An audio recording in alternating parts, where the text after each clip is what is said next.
A história que você vai ouvir agora parece ter saído de um roteiro de filme, mas ela é real.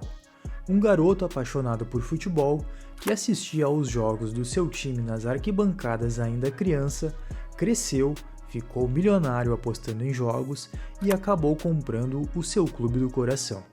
Mas não parou por aí. Usando estatísticas e matemática, ele transformou um time quase desconhecido em um dos nomes mais sólidos atualmente na Premier League. Esse é Matthew Bannon e sua história de sucesso com o Brentford.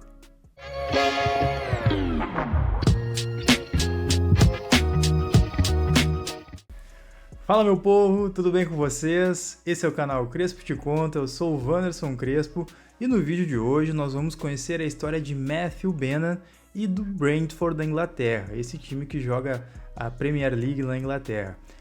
O vídeo pode ser um pouquinho diferente dos últimos vídeos do canal, que foram as histórias do Post-it, WD-40, BMW, Live Moda Fitness, mas esse vídeo também é sobre negócios, também é sobre empreendedorismo, e nós vamos conhecer como que o Matthew Bannon, que se formou em Oxford em física, se tornou o dono do Brentford, que hoje é uma potência na Inglaterra, com métodos nada ortodoxos. Mas antes de qualquer coisa, claro, se tu não é inscrito, te inscreve no canal, deixa o seu joinha, ativa o sininho de notificações e dá essa moral para o canal crescer e ser recomendado para mais pessoas. Então bora conhecer essa história do Matthew Bannon e do Brentford da Inglaterra. Bom, tudo começa em Oxford, uma das universidades mais prestigiadas do mundo. Foi lá que o Matthew Bannon se formou em física em 1989. Só que ao invés de seguir a carreira acadêmica, ele resolveu mergulhar no mundo das finanças. Ele trabalhou por 12 anos em bancos de investimentos e chegou a ser vice-presidente do Bank of America. Parecia um caminho promissor no mundo das finanças, mas o que poucos sabiam é que por trás do terno e gravata tinha um fanático por futebol e obcecado por números. Em 2001, o Matthew Bannon largou tudo e foi trabalhar na Premier Bet, que era uma casa de apostas. E qual que era o seu trabalho lá? Ele criava modelos matemáticos que analisavam dados de partidas para prever resultados.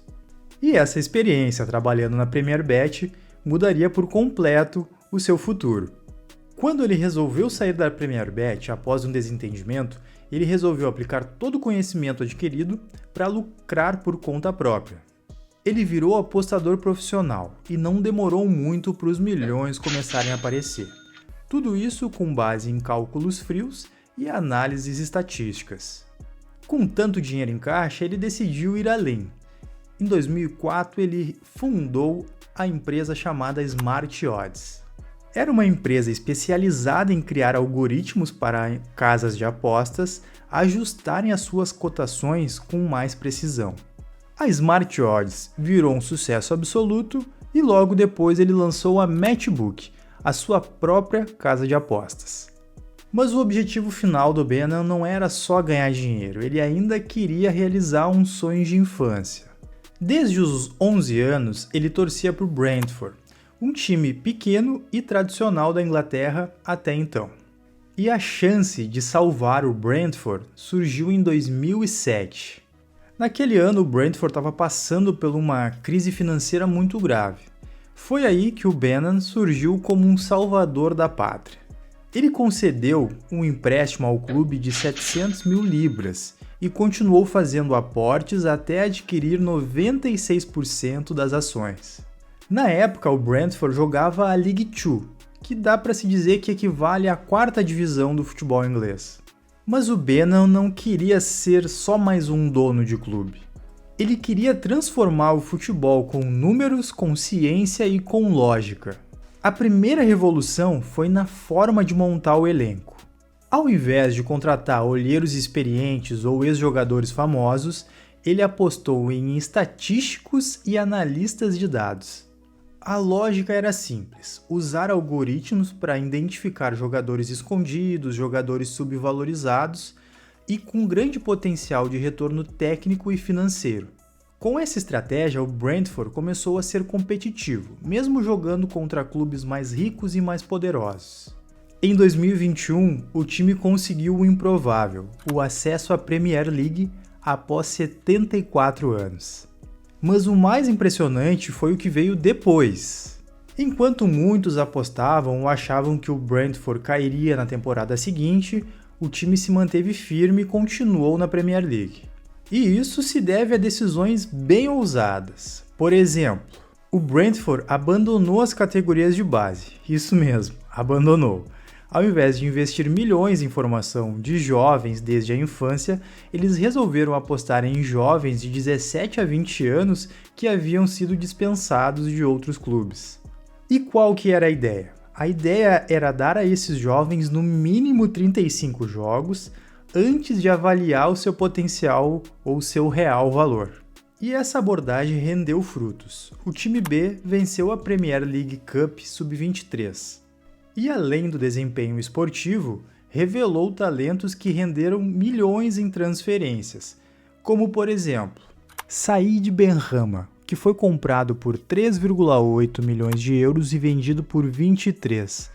Ollie Watkins chegou por 2,3 milhões e saiu por 34 milhões.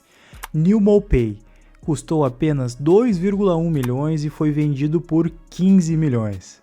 Ou seja, um verdadeiro milagre financeiro, que foi guiado por dados e não por intuição. E esses são apenas alguns exemplos que foram dados aqui. Benan também mudou a forma como o clube analisa desempenho. Para ele, vitórias e derrotas não contam toda a história. O foco está nos indicadores chaves de desempenho. Quantas chances foram criadas e quantas finalizações de alta qualidade foram feitas. O objetivo é analisar se o time está jogando bem, mesmo que o time perca. Porque no longo prazo, segundo Benan, quem joga melhor ganha mais. Ou seja, é a ciência lutando contra o acaso dentro das 4 linhas. Mas a mente inquieta de Benan não parou por aí. Ele comprou o Midland, um pequeno time da Dinamarca, com a intenção de usar como laboratório de testes. Lá ele implementou as mesmas ideias analíticas, experimentou novas abordagens táticas e avaliou o comportamento de jogadores com diferentes perfis. E novamente o método deu certo, o clube se tornou competitivo, ganhou o campeonato dinamarquês e, por consequência, exportou jogadores valiosos. Tudo isso reforçou a credibilidade da filosofia de Benan. E para completar a sua revolução, o Benan remodelou a estrutura interna do Brentford. Ele demitiu profissionais tradicionais e contratou perfis analíticos, mesmo que sem histórico no futebol. O objetivo era apenas um: eliminar o achismo e tomar decisões apenas embasado em evidências. O resultado foi um clube mais ágil, mais racional e, o principal, mais eficiente. Em pouco mais de uma década, o Brentford deixou de ser um time quase falido da League 2, a 4ª divisão, para se tornar uma referência mundial em inovação no futebol.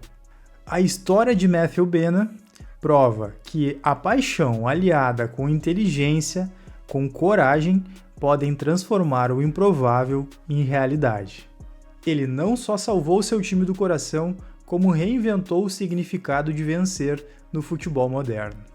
Em um mundo onde o dinheiro costuma ditar as regras, o Benan mostrou que o conhecimento pode ser ainda mais valioso. Enquanto os grandes clubes continuam gastando fortunas, o Brentford continua crescendo em silêncio, com números e com um plano que parece ter apenas começado. Então é isso aí, pessoal, essa foi a nossa história de hoje, a história do Matthew Benan junto com o Brentford, que se tornou uma história de sucesso, hoje é uma potência do futebol inglês, com esses métodos não muito ortodoxos para o futebol de forma geral, mas que ele provou que o seu método dá certo, traz frutos e traz resultados. Mas aí eu te pergunto, tu já conhecia a história do Matthew Benan e do Brentford, ou a história do Brentford? Eu tenho certeza que muitos veem os jogos do Brentford na Premier League, mas talvez não conheçam essa história. Conta pra mim nos comentários se tu já conhecia todos esses detalhes dessa história toda. E claro, se tu não é inscrito no canal, já te inscreve, já ativa o sininho de notificações e deixa o seu like para ajudar o canal, e eu te agradeço por ter ficado até aqui. Até o próximo vídeo.